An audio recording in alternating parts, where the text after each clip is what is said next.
Thank you. Well, it's great to be here. My name's Tim Hardcastle, as you just said, so I'm the CEO and co-founder of Instanda. And Instanda is a digital core platform for the insurance industry. And we're the world's first no-code platform, which means we can give a lot of speed and agility to companies that are working with us. Fantastic. And you did our carpool before with Doug. How did you find that? It was fantastic. We went around in a Porsche Taycan. I was driven very safely with a little bit of acceleration under the speed limit, just for the US legislators. But as a result, I've ended up buying my own sports car since then. Have you really? And I'm planning to go car racing in 2024.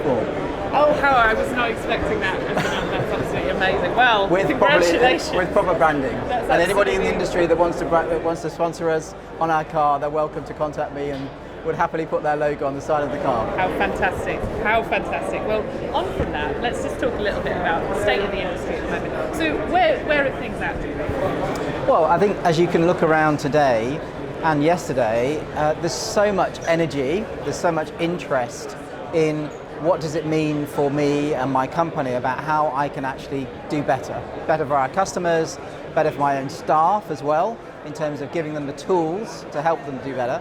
And that's what our company is about. We formed Instanda to provide a technology, and we call it democratized technology, because it puts it in the hands of the companies that are wanting to innovate, get new products out, reduce their costs. And you can't do that with old traditional technology. You have to give technology that people can really use, and that's why we designed ours to be no code. So in a way, our journey started many years ago, but I'm just thoroughly enjoying the conversations, the interest and the optimism for what the future might hold, and we're really excited to be part of this event and obviously the next few years with the industry as well. Fantastic. So would you say at the moment, is there a disconnect between the innovation teams and the IT department? Well, I think having previously been a CIO of a major insurer, it's very difficult for CIOs to relinquish themselves and separate running the day-to-day, the BAU, the keeping the systems going and dealing with the demands from the business just to keep everything on track. It's very difficult to then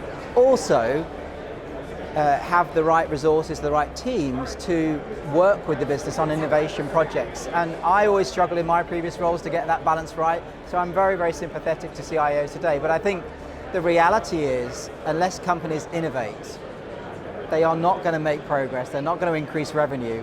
And so we have to find ways to get business folk who are with lots of ideas to work with their IT colleagues. And in a way, Instanda is a tool to help bring those communities together and give them a safe place to experiment and explore. Fantastic. And how do you remedy that at a large institution? Are there traditional institutions? Are they guilty of this? Well, I think we have to be respectful of the fact that big insurance carriers have very big brands. They cannot afford to take any real major risks with their customers, in the sense that if they get something wrong, the impacts are very significant. So they need to have, as I said, this environment, this place where they can experiment safely. And then as that experiment, that testing, that new innovation looks like it's going to be really successful, then you need to be able to scale in a secure and resilient way. And the scale up of an innovation is the key essence of success. And a lot of companies fear the innovation because they feel it's going to compromise their brand or it introduces too much risk. And that's why technology like ours, plus companies that we work with across EY, Deloitte, PwC, other consulting firms, have now got models where they can go with the bigger carriers and help them safely innovate and scale. And what would you say are the key ingredients to becoming a best-in-class digital insurer? That's a great question. And I'm sure there'll be lots of opinions out there from people that maybe are listening to this. We have the privilege and the honor of working with some of the most progressive companies in the world. And what we're actually gathering together is a set of digital insurer attributes.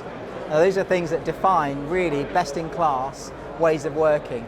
And in the next second half of this year, we'll be publishing some information, sharing some insights around that to give people some really clear steps that they can take to become far more progressive and far more ambitious in their pursuit of increasing revenues and generating new customers. Because I think unlocking that particular question and understanding how to really access the attributes of a digital insurer, I think is going to be a great opportunity for many companies to be really competitive and really successful in the medium to long term. You're on a panel this afternoon. Do you want to I am. tell us a little bit Yeah, about we're that? talking about digital culture, and there'll be some very well-established technology providers on the stage at the same time as us, which is the modern, more progressive technology provider. But it's going to be a good discussion. Hope everyone can join us at 1:10 on stage at the Blue Stage. Fantastic. Tim, thank you so much for talking to us.